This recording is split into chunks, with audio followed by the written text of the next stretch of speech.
Happy New Year! Woo! And welcome to this special episode of Pushing Buttons, where we have put together a selection of some of our favourite, our choice moments from Season 1 of the show. We've really enjoyed making this podcast and sharing it with you lovely people, and hope you've got some favourite moments of your own.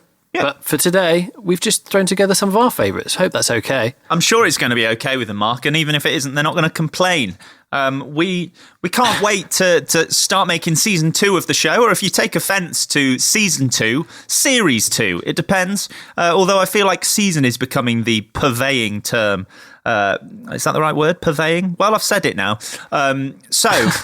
We're really looking forward to making the next series, aren't we, Mark? When we get round to it, hopefully there's going to be some hot, fresh news. Hopefully Cyberpunk will be patched and it'll work on all consoles, except I don't think that'll ever happen.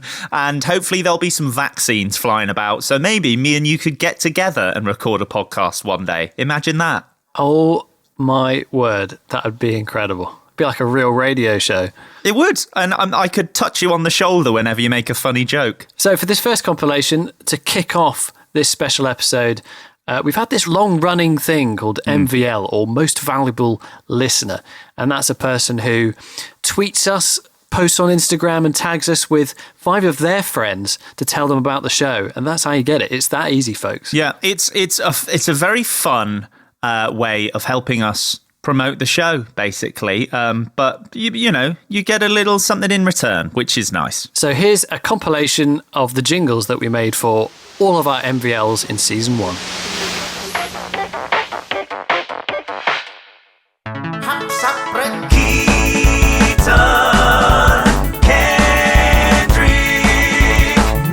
Mr. Great Barrister, and he told 5 people about this show. Pushing buttons.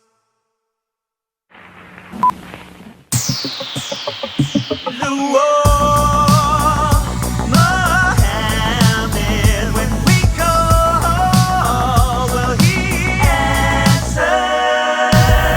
And when he emails, he causes a fuss. That's always a plus. And his tweets are punny, but he knows his stuff, and we can't get enough of it.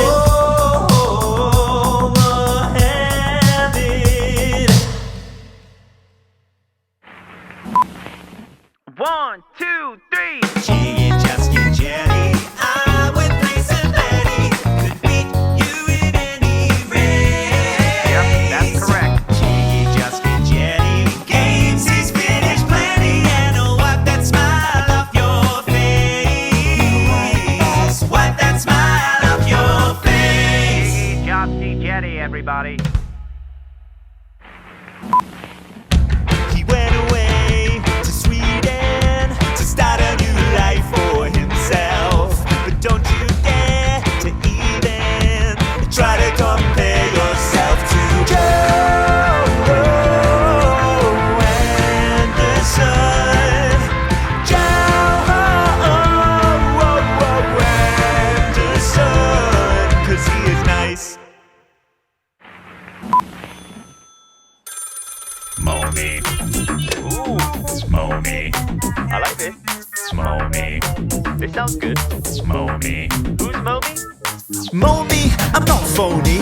Or when I say that everybody wants to know thee. Right. You can take this as my testimony. Okay. You're electric, got what's like Naomi. I get it. If you start on Broadway, you grab a Tony. Right. Because you are the boss, man, I'll be a crony. Yeah. Basically, you're a really, really top guy. MVL, hold tight, his name is Mommy.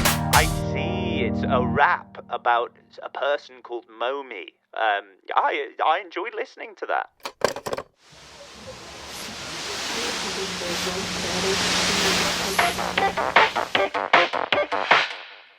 I feel as though those jingles sort of got a little bit better as they went on. I feel like we really found a rhythm when we got to the Jiggy Josky Jetty one. That I think it's still my favourite, I've got to be honest. I'm probably with you. That and the Momi, the latest one. Oh, yeah. That's a close second. Oh, you like the Momi one? I wasn't sure how you'd react. I think so. No, I like it. I like what you did with the telephone voice sound. That was fun. Cheers, man. Yeah, I think you're right. I think we hit our stride around about the Jiggy one. Certainly did. And to sort of continue the musical theme that we've just established there, it does seem as though during the podcasts we like a bit of a sing-song. More so, we just like to spontaneously sing things for no good reason. We're both fairly sort of musically inclined people. So whenever the mood takes us, we will start singing. And we thought it'd be nice to give you a little selection of some of those very silly and humorous moments where we just burst into song. So let's have a listen.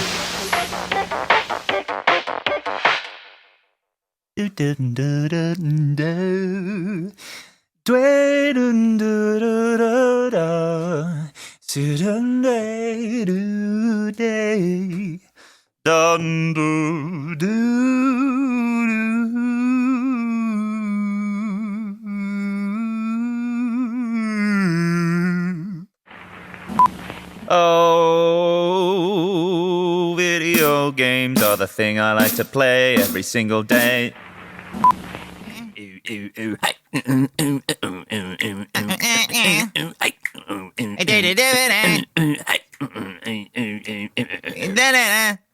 We loop that and just have it underneath the entire podcast. Yeah. It's like the pause menu on a really shit kart game. I'm wondering if it'll be like, it will like pass through the annoying stage and become almost like comforting. I can't think of an example of anything in life that I have that experience with. A fan or air conditioning unit. I don't think I'm very good at passing through annoyance. I think if I'm annoyed, I'm very, very rarely get over annoyance. To come round, to then enjoy it is quite a. That's why many, there's quite a lot of video games don't click with me because it annoys me, and I don't give it any time of day.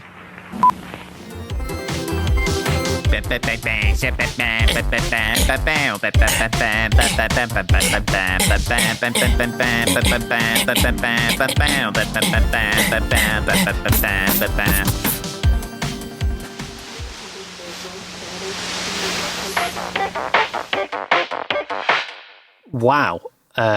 My ears are still ringing. How are you doing over there? Yeah, my ears are covered in blood. They're bleeding over here, man. I should not have listened to those songs. Some of them better than others, but I feel as though our musical abilities were probably better shown in the jingles segment, where we could actually sort of record it and plan it, as opposed to those horrendous improvised moments. Yeah, agreed. Speaking of which, do you remember when I couldn't pronounce Portal? Oh, you're talking about the video game Portal. Yes, I remember that time, yeah. So we're going back to PC again for the last one in my list, in no particular order, and it's Portal. Portal 1. Portal. Excellent game. Oh, yeah! Here, Mark, it's been lovely chatting to you as always. Oh, and you, mate. Mwah. Oh, that's... Mwah! And I'll talk to you next week. Thanks for listening, everybody. Lots of love. I'm off to play Portal. Bye! Bye! You're disgusting.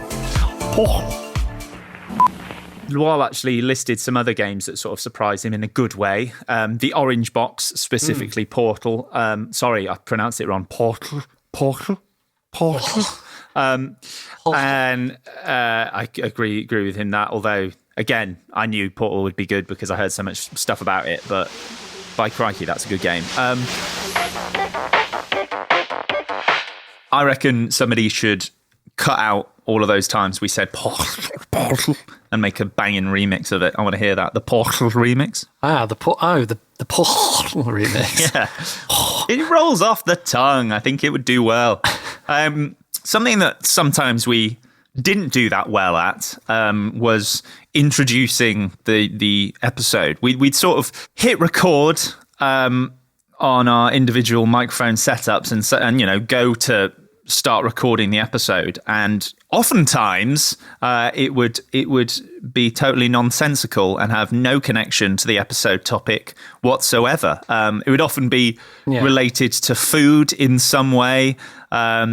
So there's a lot of food references in there. Especially true as we got closer to Christmas. I think that was just on our minds, wasn't it? Yeah, and there was some episodes where we would, for some reason, start slandering our friend Cassie as baking, all that sort of thing. But we like talking about food, but Totally uncalled for. totally uncalled for. She's a great baker, although she did make some very dry brownies once. And I was about to say, and a lovely person, but you've cut through that. Sorry, man. With dry brownie references. She is a lovely person. So yeah, here is a little compilation of all of the totally baffling introductions that we made for the show, many related to the gastronomic world. What are you eating? Oh, I should have done this before because there's only 2 left in the packet, which means they're really low in the packet. Are those rich teas? It's rich tea. Probably the worst biscuit to just eat bareback. No, I'm not. It's a tea dipper, and that's what's happening. Okay, that's all right. Just be careful because that guy's going to shrivel up. No. Real quick. It's a myth. It's not a myth. No, it isn't. Nah, if I reckon you couldn't submerge that for much longer than 5 seconds. Here's the thing about rich tea and digestive as a comparison. Both great with a cup of tea. As dippers, rich tea is a one dipper. It's not a hobnob. Don't go mad. But you're going to do that one dip. It's going to soak it up and it's going to be delicious. All you need. The problem with a digestive is it crumbles and breaks up. So even if it's still like a whole biscuit, you've got a load of sludge at the bottom because it's always breaking apart. Are you saying you don't get any of that with a rich tea? And also you're a very swift dunker. You're barely. I mean, it's a very in and out job with you. Like I say, it's not a hobnob. Yeah, I mean, you're barely dunking it. So I mean, I'm not surprised it's not turning to mulch, which is what happens when I dunk a rich tea. Get in touch. Say what your favourite pizza toppings are, and the rest is history. Mark, I hope you have a really fantastic evening tonight. Thank you, and you. I'm going to go make some... I'm decided. I'm going to make noodles or steam some dumplings. It's one or the other. Ooh, homemade dumplings? No. Oh, sorry. Went to a... No, I mean, I've done it before, but it's a pain. Yeah. But I went to a, Chinese supermarket and I've got some pork and chive dumplings, I believe. Do you have a bamboo steamer set up? I do. Oh, yeah, we really need to get one of them. We don't really have a steaming setup, to be honest. The other thing is if you've got one of those not a full. It's like a pizza. It's a round grill thing, like a. Yes, yeah. You know what I mean? I don't think we have one, but I know what you're talking about. You could just have if you've got a wide based pan of some sort, and then you can put the stuff you're steaming on top of that. Put it on top of the pan. Put a lid over the top. Yes. That's a homebrew way of doing it without a steamer or a bamboo stack. Okay, we definitely. Yeah, I should maybe put that on my Christmas list. I definitely want that set up. I'm going to make a sausage and butterbean casserole. Lovely. Should be nice with some mashed potato. That might be the potato. best way to eat sausages. Yeah, as like a casserole. Yeah, they come out really nice. They the do, skin's and not tough. And, they soak up all the juice.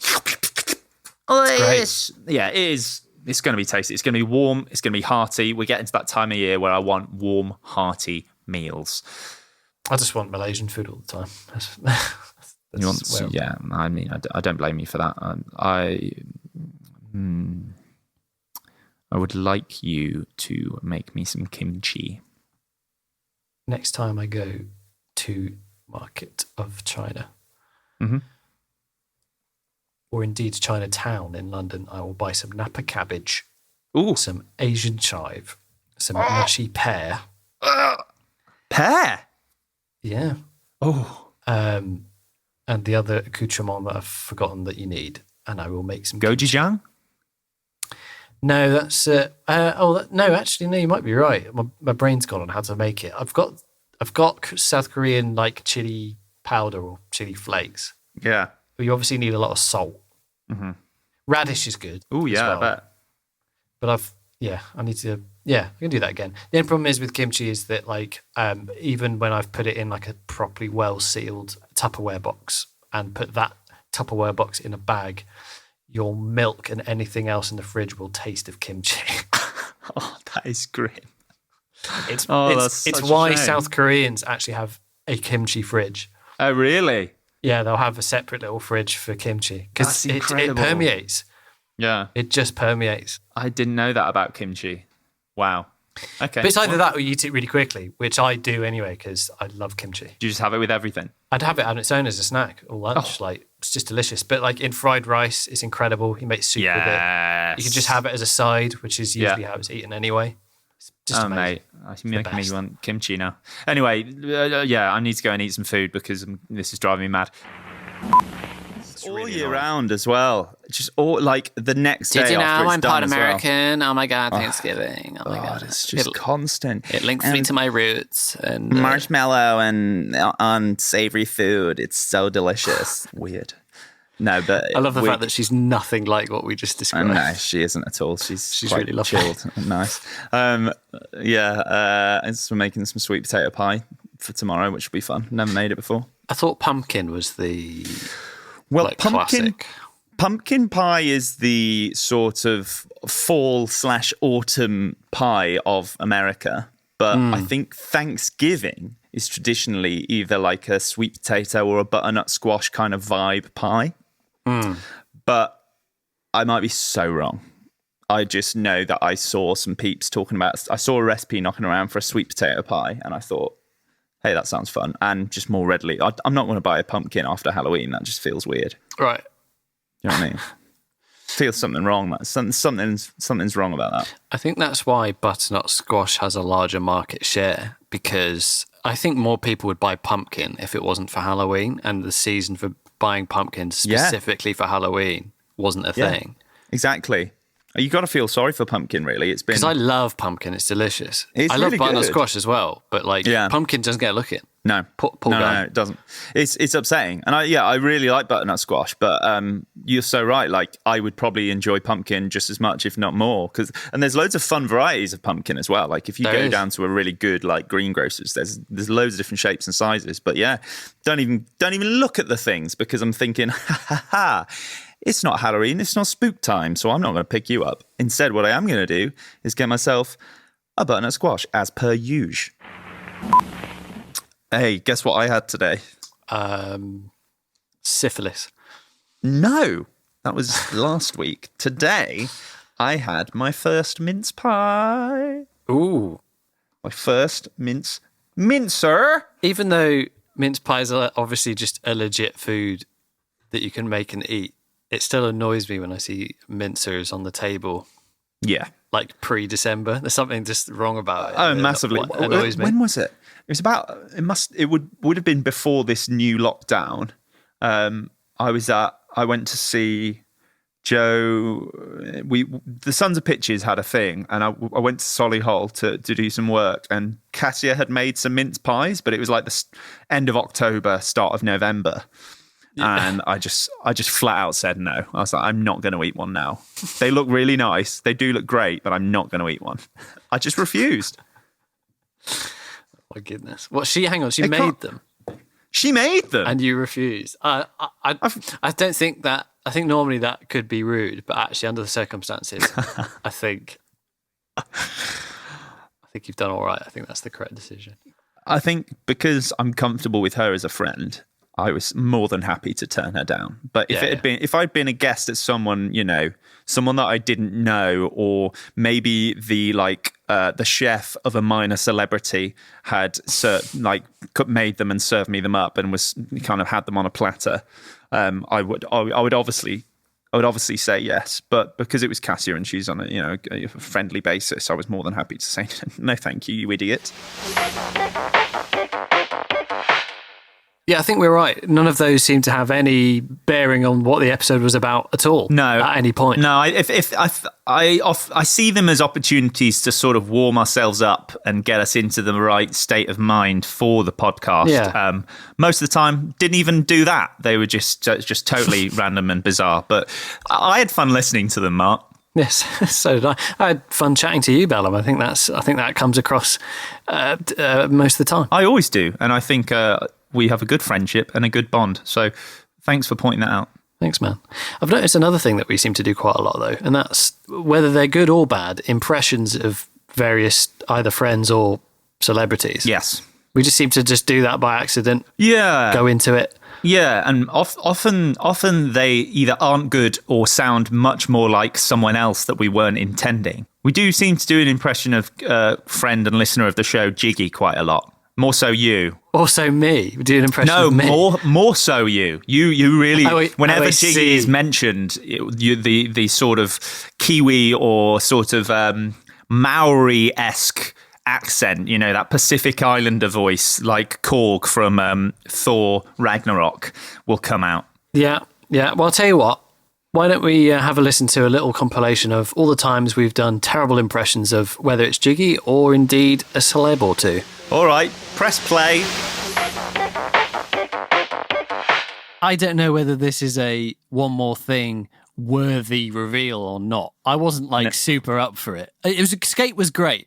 But also, there's the Tony Hawk's remaster in the works, 1 and 2. I was always more of a Tony Hawk's guy than... I mean, I tried Skate, but it wasn't my cup of tea. I was always more of a THPS man myself. Yeah, I agree, and I feel like most people are just going to gravitate towards Tony Hawk. Yeah, it's hard because in a lot of ways I feel like they should have started the conference with that. But then I suppose if you say that, then how are they going to end it? Because they Squadrons would have been fine. That would have been hype. I guess so. Leave it there. Yeah, I just think ending a showcase with just an announcement that has zero trailer game, not even any concept art, just two old blokes, but just being like, "We're back, baby. We're skaters, man," and it was just all a little bit forced. It's all down to you guys. You willed it back. Yeah, yeah. We've got nothing to show. It's very early, but we're really excited. We actually just got the call from EA saying we're putting you on camera now. I'm in my pajamas. I was not prepared for this, but thank you so much. Yeah, it all had that kind of feel to it. But hey, a lot of people are going to be very, very happy, and all those internet trolls who just filled comment sections with the word Skate 4 can now be happy Sleep boys easy. and girls. Sleep easy, yeah. So that's a bit of fun. Oh, you're adding stuff to the dark. Yeah. Yeah. Yeah. I'm thinking I'm adding stuff to the dark. People keep asking me if I'm adding stuff to the dark. And you know what? Yeah. I think I am adding stuff to the dark.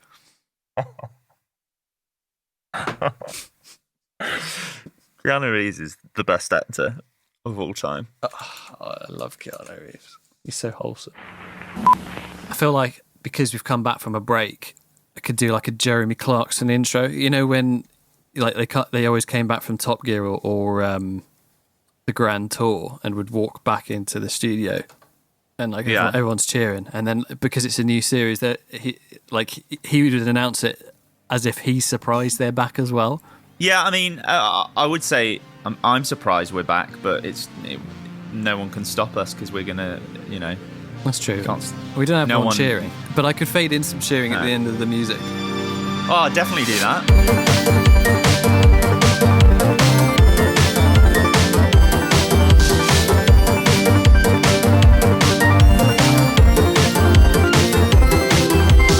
Okay, fade.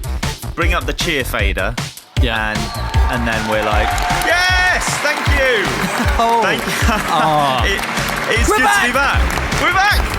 Hey. We're back. Is that supposed to be JC? I don't know. Anyway, let's do this podcast, baby.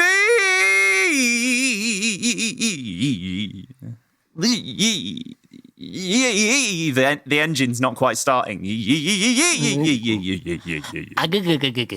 What's that Popeye? Why is he going in? I don't know. Yeah, gotta eat smiggreens. That was a terrible. Gotta eat smiggreens. It was like a Yorkshire Popeye. I gotta eat smiggreens, lad. Oh, good lord. Goodness me. But I'm sure you've got some little nuggets for us. What have we been playing? Mark, do you want to start this week? Well, I mean, I could start, but I mean, you've been you're gobbling like a Christmas turkey over there. Do you know what I want? And I never say this. Oh, Well, Skyrim on PC HD 4K running at 120 FPS. no. No. So it came out like that. A wheat beer. Ooh, Weissbier, yeah. Yes, Weissbier. Das Beste. Oh, I love a good Weissbier. Yeah, can't beat it, actually. A really nice chilled Weissbier. Just From Deutschland. It's mindless and it's good fun. I'm enjoying dipping into it. It's a good Klalit Penzer, which, if you know what I mean. Yeah, so I'm enjoying a Russian tank. Yeah, the Klalit Penzer. I had to remind myself of what Russian sounded like for a second. I think I meant German, but that's okay. Oh, a Panzer. Yeah, that was the guy. Yeah. That's it. But I also like I also like the Russian. Klalit Penzer. The Klalit Penzer. It's gone very Borat over here. It has, yeah. Sorry. I watched the teardown video, and it was done in a very clinical. I mean, obviously, is there a voiceover that goes? Because I really enjoy the ones there is I've a voiceover. There's an English voiceover over the top of it, and it's like, and this is the port for. Oh, that's what I want. Yeah, I'm gonna watch it. I'm gonna watch that later. I love that stuff so much. This is a USB 3.0 port. That's my favorite. This here is the HDMI out, and it's all that kind of thing. Oh, that's so fun. So does it go? So now we remove this ribbon cable, and this is connected to the flash drive. Yeah. Careful not to tear it. And this little screw is dedicated to the Wi-Fi card. So we just take that out there and pop that out. Yeah. And that's the Wi-Fi card. Yeah. I love that. Yeah. That's my favourite. I'm watching that later. It was all that. All the next gen games will start coming out in 2021 and they'll go, oh, mama. Yeah. I have to uninstall everything. Yeah, I'm going to be... You just sounded like that kid, do you know, I can't remember his name, the Nintendo kid who's like screaming about, I think is he screaming about a Pokemon? When will you learn? Yeah. When will you learn? Oh my It's God. about Sonic. Yeah, that was Sonic, yeah. What did you... When will you learn? Did you... yeah, that kid. Oh, that's such a great meme. This particular, well, we're letting the secrets go now, but on this particular episode, we've just been honest boys. He's not made it yet, but you would have heard it. Oh yeah, it's going to be great. And Jiggy, when you hear it, you're going to be like, oh, can I get that MP3? It's sick. Oh mate, it's sick. I really appreciate the jingle. It's sick. Remember, you can also ask Alexa now, and she responds and knows who we are. It's great. Alexa, play pushing buttons. Hopefully that sets some of these off. Playing Pushing Buttons, a video games podcast, episode 17. I can't remember what it was called. That's fun. That's a good impression, man. But I love being a VO. It's sick. Please don't dethrone me. It's great up here. Jiggy, you stink, man. You stink. You smell of mouldy old lemons. I don't stink. I smell quite nice, actually. By the way, if everyone who is listening, Jiggy is not either South African or from New Zealand or any of those accents. We just think that he sounds like that. That's what, in our heads, the caricature of Jiggy is basically the rock guy from Thor Ragnarok. Korg. Yeah, Korg. He's basically Korg. And in actual fact, he grew up in the same town as you, Mark, so he should talk like you. Who did? Korg? No, Jiggy. It's a fictional character. Oh, I see. Oh, okay. Gordon's alive. Gordon's alive. And yeah, I mean, I can see them doing away with the whole planet scanning mini game thing because it's just tedious. It was long. Yeah.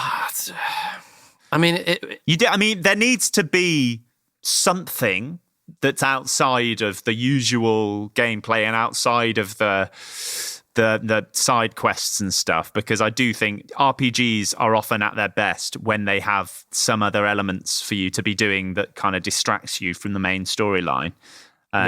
But yeah, just scanning planets. Firing a probe. Don't know. Even though it was a great sound effect. Just that.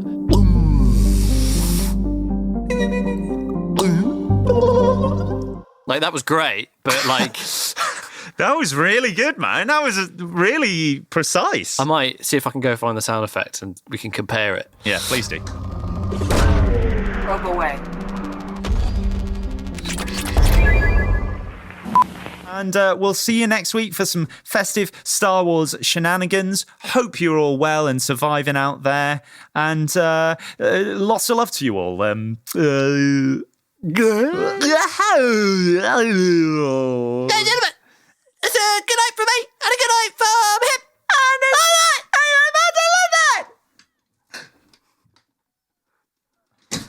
Bye. Jules Holland. Jules Holland. Jules Holland there. Just signing off the podcast. Yeah, none of them were very good, were they? Fun though. I feel like when we're alone and not talking to each other, we're both quite good at impressions. But then it's the pressure of doing it to each other. That's when they sort of fall flat. Yeah, I agree with that. I feel like your Jules Holland are both. I'll put it this way: both our Jules Hollands are too much. Yes. But I feel like mine is very much a caricature, whereas yours is like, oh, I can see where that's come from. Yeah. Yours is also like, you can go into a register that I can barely touch as well. You go supersonic with yours. Yeah. Mark, they were good fun to listen to, but I'll tell you what else is good fun. When we get into a good rant, we get the ball rolling about a subject or a topic, and things just pick up a lot, a head of steam, and the rant really kicks into gear, and it really starts going. I enjoy those moments. Yes, I think they're fun to listen to. Although I've noticed that the ranting seems to primarily be me. Yeah, it 100% is. Yes, you are the main ranter. I think you're just very passionate about things. You definitely have some opinions on some things, and you do like a good rant. And I often like to sit here and smile and nod my head in approval most of the time, I have to admit. But let's find out. Let's find out who the main ranter is by going through a list of some of our top ranting moments from season 1 of the Pushing Buttons podcast. Just wanted to bring up the 3D Mario collection again because we had a chat about this, and I think am I right in saying we're on the same page? I think sort of. I think for me the main I would definitely than you are. Potentially, I think for me the main sticking point is the price point. So if it was say 25 quid cheaper, I would be like, yeah, this is actually really good value. As it stands, how much they're charging for basically totally just repackaging 3 old games and not really doing anything to them, I think is an outrage. Yes, I agree. And someone else who agrees with that is Dan Mayer, or Mr. Pointy Head, as you might know him. We had him as a guest we did. on episode 5, and he was an excellent guest. Please go back and listen if you haven't. He's posted something on Twitter today on the 16th of September, and I just wanted to read what he said and see if you agree with it, because I really, really do. He said, "I'm fairly appalled by SM3D All-Stars. It represents Nintendo at its most lazy, money-grabbing worst, relying on the inherent quality of games rather than giving them the glow-up and quality-of-life upgrades they deserve. It's a sad day when Crash and Spyro give Mario a run for his coins. It's undoubtedly frustrating because I want to introduce my daughter recently enchanted by Odyssey, to these gems and Sunshine, lol. But rewarding such idleness with £50 only encourages such behaviour." Yeah. For me, this is a sort of... There's an old phrase, you should vote with your wallets, and when you buy something, you are sort of endorsing it. And if you don't buy something, you aren't it. You are doing the opposite. And for me, if you are spending £50 on this, you are only rewarding Nintendo's poor behavior and poor choices. I think it's just so it's just anti-consumer and like Dan says, it's money grabbing, and it's just saying, look, these are 3 old games that we made. We've done nothing, and we're just writing special edition on it and taking it off the market. Yeah, £50, it's worth it. You better get it. Get it because it won't be around much longer. Yeah, I find it really bizarre, but I do agree with the sentiment, and I like the little stab at Sunshine because I didn't like it either. I thought, I could be up for this. I want something to play on my Switch. And thought, if this is £30, actually, I could that makes sense to me. Like, of course, yeah. It's 2013, but like they've remastered it and, changed up the controls and stuff. And that's a good punt. I might have fun with this. And then it was like, turn on the Wii shop and Switch shop, and it goes. That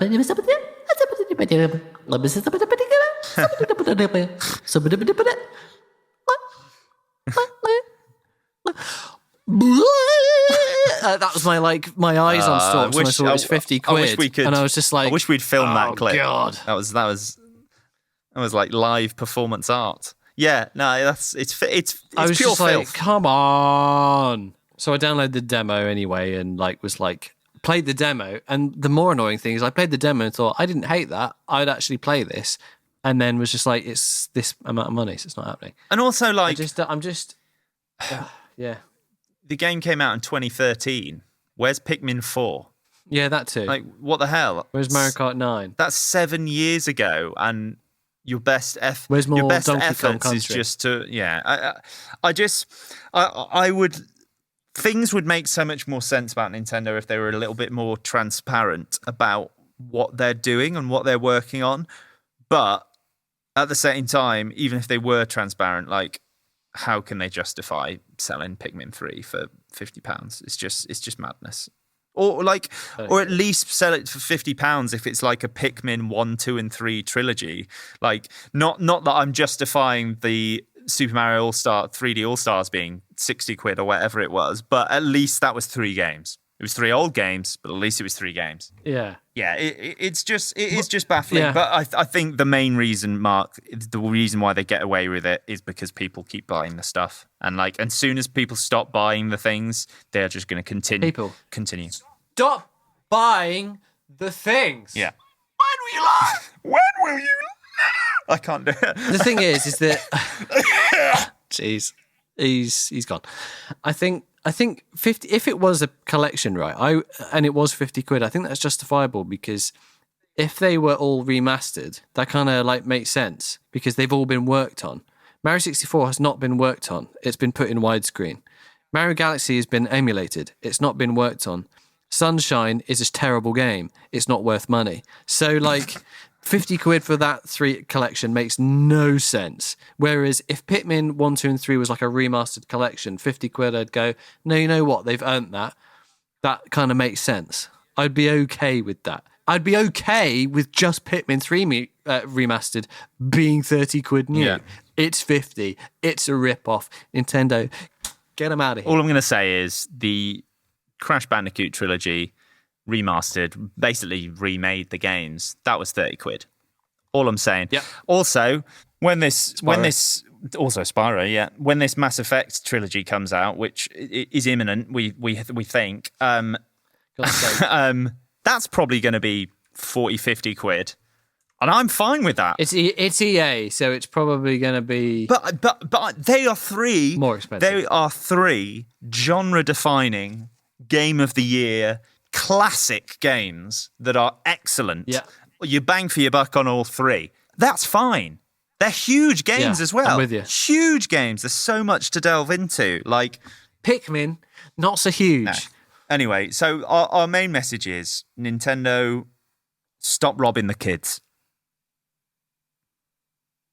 You're robbing the kids blind. Nintendo, Nintendo are robbing the kids, okay?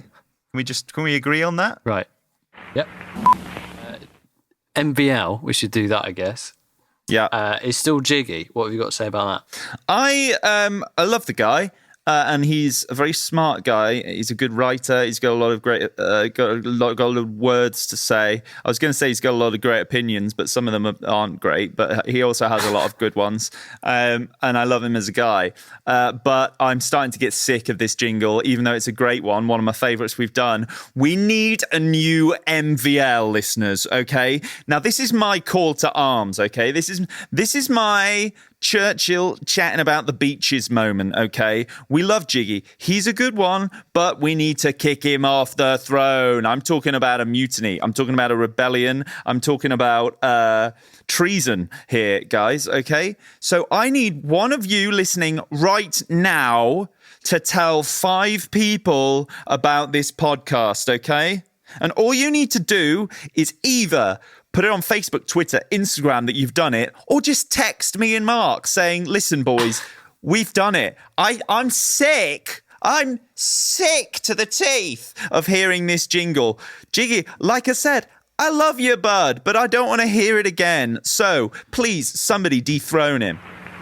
Yeah, it makes you just equip everything for its armor rating, which is something that, like, is an option in RPG games, but there are some people that will just play through a whole game in an outfit that they like the look of because, you know, that's more important to them, but you don't get that option. This is one of those games where I was prepared to like have a crap armor rating because I was playing Cyberpunk, because I was playing... I've decided on this run through to kind of make me rather than like a dude or a girl that is just like I'm just playing as. And so I would have made this person feel like me in that scenario. But now I don't care because I can't see it and it doesn't matter. So I'm just picking the highest armor rating. So God knows what I'm wearing. It's probably a corset and a tight skirt for all I know. I also put on like a pair of basically denim hot pants fairly towards the start of the game that inexplicably had a higher armor rating than a pair of like leather biker trousers.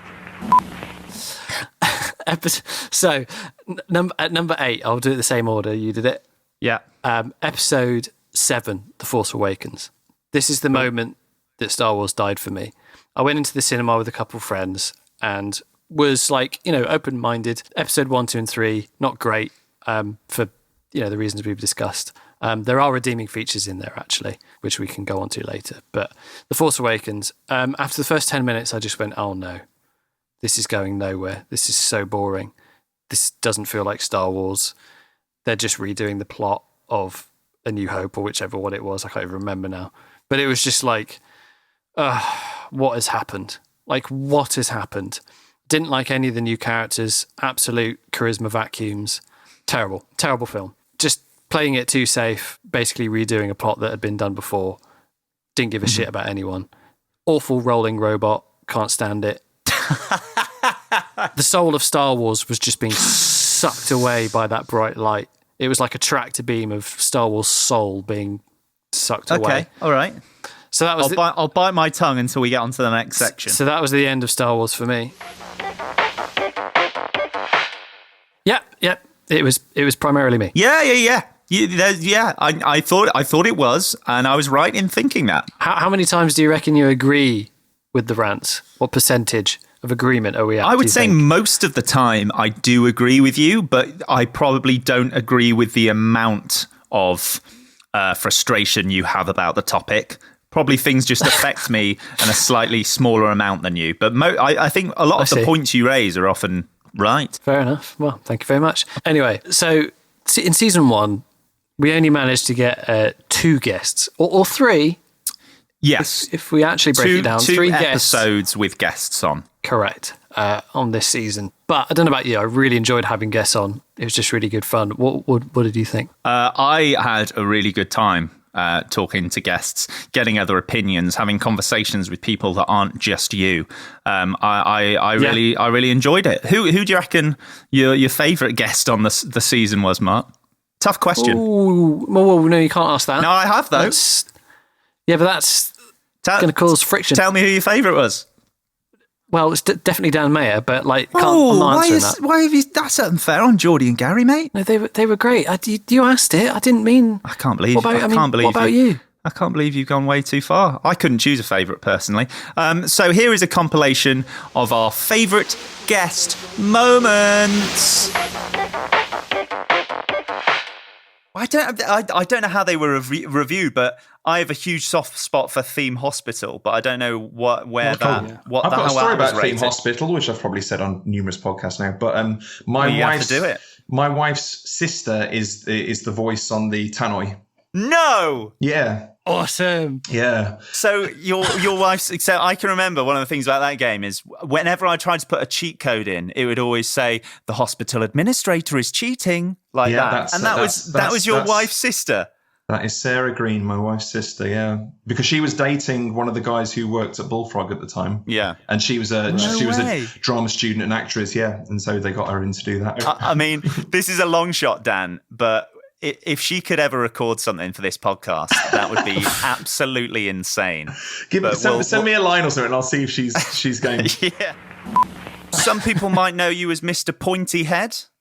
Is that those who followed my porn career? Yeah, I was going to ask you where the name arose, but I feel like I don't need to anymore. Is it Silent Hill? That would be my guess. No, so funnily enough, it was when I went to Tokyo, my first ever trip to Tokyo, which was 2005, and I love an artist called Takashi Murakami, and he had a statue in Roppongi Hills which was called Mr. Pointy and the Four Guards, and I adopted Mr. Pointy for a while. Yeah. And then over time, I basically forgot if it was Mr. Pointy or Mr. Pointy Head, so I just added the head. So it's now a bastardization of that statue, basically. Yeah, right. Okay. Yeah. Tongari-kun, I think it is in Japanese, but yeah, that's Mr. Pointy. So that's where I got it from.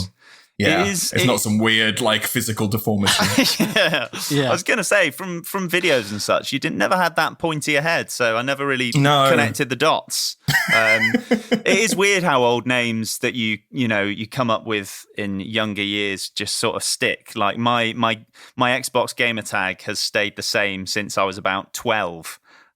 Sexy Snipes or 69, is it still? Well, you're not far off, but it is incredibly innocent, but it has really it's got me in some dodgy situations in the past. Basically, it's crazy Kyle Katarn, and Kyle Katarn is a character from Jedi Knight. Yes, love those games. Yeah, but I spelt it. Kyle Katarn is of course 2 Ks. I spelt the crazy with a K as well. So the acronym is KKK. Which was totally I was totally oblivious to, but many times playing Halo 2 and 3, people were not too pleased when I would turn up in the lobby representing KKK. It really felt like that was the direction games were going to go in, that they were going to become more open-ended and offer genuine choice, and consequence was going to be a really important thing. And then somewhere along the way, that seemed to fall by the wayside of AAA game dev. One of the things I always sort of mourn is the loss of difficulty-based objectives. Like, you remember when you played GoldenEye, and if you played it on easy, you only had to basically get to the end of the level. But if you played it on the hardest level, there were about 3 or 4 other things you had to do. Now it's just, you take more damage. And it never gets more, I just think there are so many facets of games from the sort of early 2000s, mid 2000s that have been left behind, and people seem to forget they were there, but they were sort of so ahead of the time and should really have been the sort of template from which other games sort of drew their influence, but never really did. And even when you look at BioShock Infinite, games like that, compared to the breadth of choice in System Shock 2, for example, it's incredibly linear, isn't it? Yeah, it is. It's a strange choice. It was quite funny. We were recording our Halloween special with Grief Burrito guys last week. I thought, it'd be funny if we have we've got one of my friends does our music, our intro and stuff like that. Yeah. And I was like, can you do us a spooky version of the intro, which will be coming out on our episode next week. And we're sort of going to him. I was like, yeah, I'm going to sort of start the intro and maybe do a little voice, put on a voice or something. Maybe I'll do a ghostly voice, or maybe do a Dracula. And I realised if I start doing a Dracula impression, I end up turning quite Russian. Well, we're going to have to hear this. We're going to have to hear this now, Julie. Come on. Oh, it goes from I want to suck your blood, and then to oh, Yuri, more Russian. Fires the missiles. Yeah. Definitely less spooky, but still just as fun. Superb. Exactly, yeah.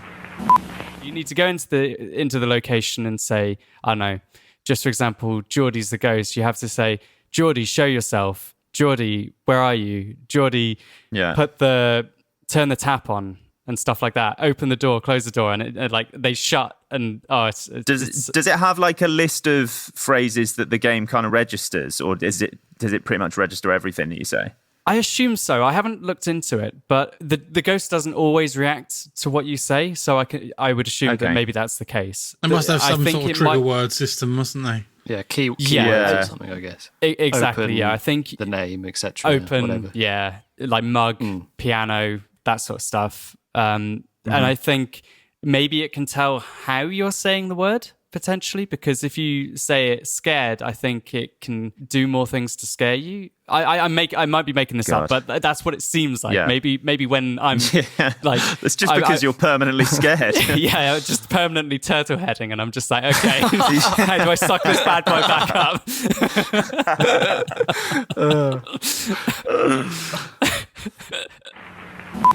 I mean, and during lockdown as well, that kind of stuff is pretty valuable, to be honest. Yeah. Yeah, because you're online, you're chatting to people, and you're sort of in a physical space with someone that Gary's character looked exactly like him. Like it was the beard, the hair, just perfect, exactly the same. Couldn't tell the difference. You've not got a fursona then and gone into VR chat. Oh no, that's what VR chat's for. See, I've not yet. VR chat is installed, but I have not yet gone into it. Oh, it's chaos. Yeah. I've watched YouTube videos and it's just people screaming or running around. I didn't realise it was still a thing. I didn't realise it was still, because I remember it was big, and I remember like PewDiePie was on it for ages doing videos, and it was kind of became quite like big. But I didn't realise people were still knocking about on it. During lockdown, one of my friends, John, he basically locked down with his family because they were all like high risk people. So he didn't go out of his house for like 2 or 3 weeks. So he thought, but I'm going to get some social interaction going. So he went onto VR chat into a nightclub room on his own and sort of met a few people randomly at this like nightclub online, and just like had like an avatar, and they randomly started dancing to some music that a random DJ was playing, and it was like. That's what you spend $1,000 for, let's be honest. That is why you put your £1,000 on the table. So I could be a fursona. Give me the VR chat, give me the dancing game. He was like, it was great. Like, it was quite a laugh. Like, you're just there basically playing about, being stupid. But he said it was a right laugh to just talk to people and meet random. It's like basically going into like fucking like on MSN when you were a kid and. I was just about to say, it's sort of the logical. It's the logical conclusion of MSN, isn't it? Yeah, yeah. But instead, you're all walking around as anime girls rather than Oh god! Yeah. Can I get an ooh? Oh god! We've had some laughs, haven't we? top tier laughs. Top draw stuff. That's quite Ronnie Corbett, that laugh was. I don't think I could do Ronnie Corbett. I was going to try and go into it. I don't mean. I didn't. Do I mean? Yeah, I do mean Ronnie Corbett. Yeah, you do mean Ronnie Corbett. Yeah. When he went, well. Yeah. Yes, like that, wasn't very it? good. Yeah. Oh, great stuff. See, that was just totally off the cuff. That's an example of sometimes me and Mark will engage in something and it just clicks. We have some great laughs. We have some great times. We're good friends. That's for sure. I personally think it would be lovely if we finished off season 1 with a compilation of the moments where we just had a laugh. You know, we kicked back, kicked off the slippers. Maybe poured ourselves a little dram of whiskey, and we just have a solid laugh, like two blokes who know each other well and are invested in each other's lives. Look, at the end of the day, we're just boys. I wish I could put it better than that, but I don't think I can. Let's have a compilation, Mark, of just all the moments where we had a good chuckle. How about that? Oh, I love that idea. Let's do that. And also, we didn't have a new MLP, Most Valuable Listener, this week. So please do, get in contact. Let us know that you've told 5 people, and the first one gets a tasty, tasty jingle. I've just been realised we've been calling it an MLP, which means most listener person.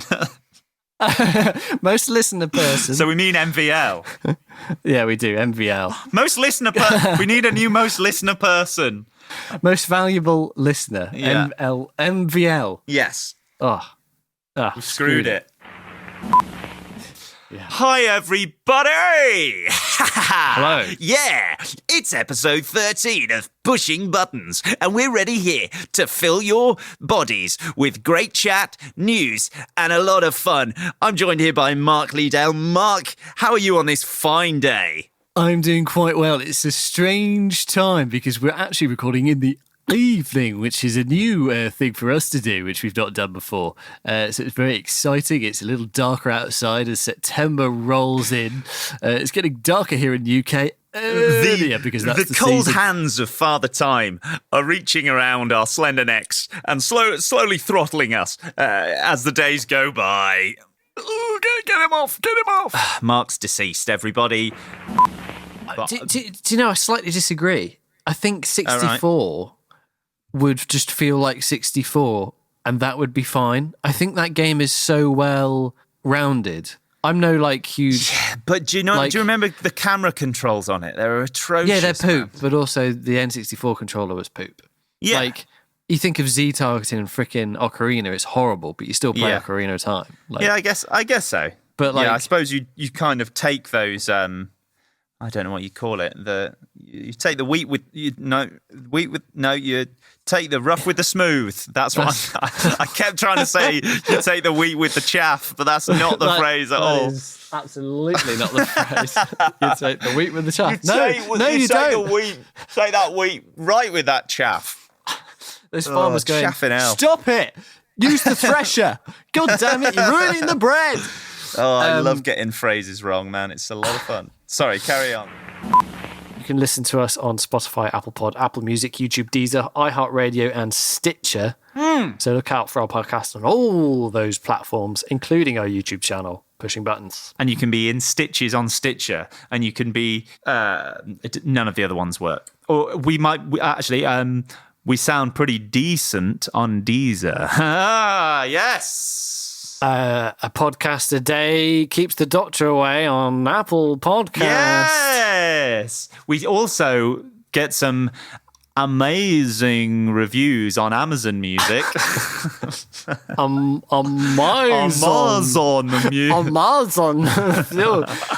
And you can spot us on Spotify. Yes, and we've got a lot of love. Our hearts are full on iHeartRadio because we're on that too. We're just a couple of geezers on Deezer. I've already done Deezer, you idiot. Did you? Yes, I said sound decent on Deezer. Oh, it's because it was crap. That's why I forgot. Fair plays. Got anything for YouTube? I remember when on Apple Music, the band U2 released that whole album, and nobody wanted it, but it was just appeared on your phone one day. Yeah, we're also on YouTube. YouTube. Goodbye, everyone. See you next week. Oh, that's actually really satisfying. So that was the first time I've actually enjoyed ASMR. And then it unfolds, and I'm seeing. Oh my lord! I have been greeted with the pert buttocks of a cat. Okay, how do I describe this? Use your words. Let me get it out the packet. It's in a little baggie. Oh gosh. He's got the pert buttocks of a cat, ladies and gentlemen. That's all we know so far. Right, it's out the baggie. Oh, the sensation is horrible. It's so jelly. It's really awful. Okay, it's a mouse pad. And how do I describe this? It's those mouse pads where you've got a wrist rest, but the wrist rest is a cat's bottom. And it's incredibly jellified and viscous and weird. It's going to be really nice for your hand, man, when you use that mouse. And the cat has this really cheeky, horrible expression, like he's enjoying my hand on his anus. It's very kawaii. It's very cute. The cat's sticking his tongue out. He's looking over his shoulder at you while you rub your mouse up and down him. It's cute, man. I think it's cute. I'm using it already. It's slightly disturbing, I have to say, but thank you nonetheless. I guess it's the thought that counts. Merry Christmas, man. It's a cat. Its bum is the wrist rest, and you may or may not be able to see the cat's bum hole. But that's. I thought that was the spirit of Christmas in a gift. It feels horrible.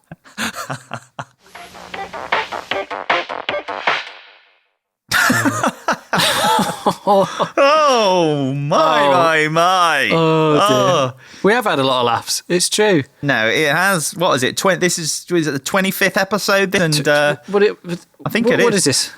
What is this? 25th. You're right. 25 episodes of pure gaffs, goofs, laughs, and spoofs. All of the above. I've had such a good time with you, Mark. So have I, and I hope you have had such a good time listening as well. Thank you so much for listening to season 1.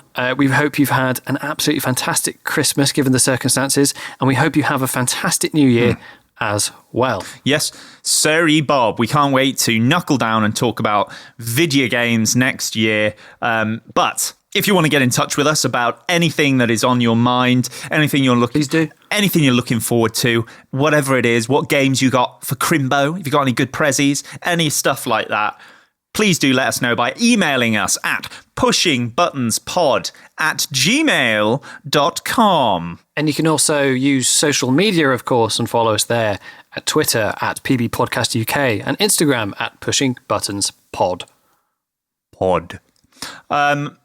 We are available on the following podcast hosting places: Spotify, Apple Podcasts, YouTube, Google Podcasts, Anchor, and Radio Public. Please do join us there. Follow us, subscribe to us, leave us a like, leave us a review, all of that, please. But that's it for season 1. We're going to love you and leave you. Again, happy Christmas, happy New Year. I hope you enjoyed listening to this season. We'll see you in probably February next year, 2021, for a fresh, hot, new steaming series of Pushing Buttons.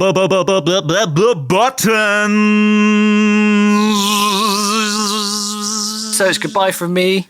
And it's goodbye from me. We bid you a sweet farewell. Thanks for listening, everybody. See you next year. Mwah. Just little kisses to finish off the new year. Mwah. Yeah. Mwah. Yeah.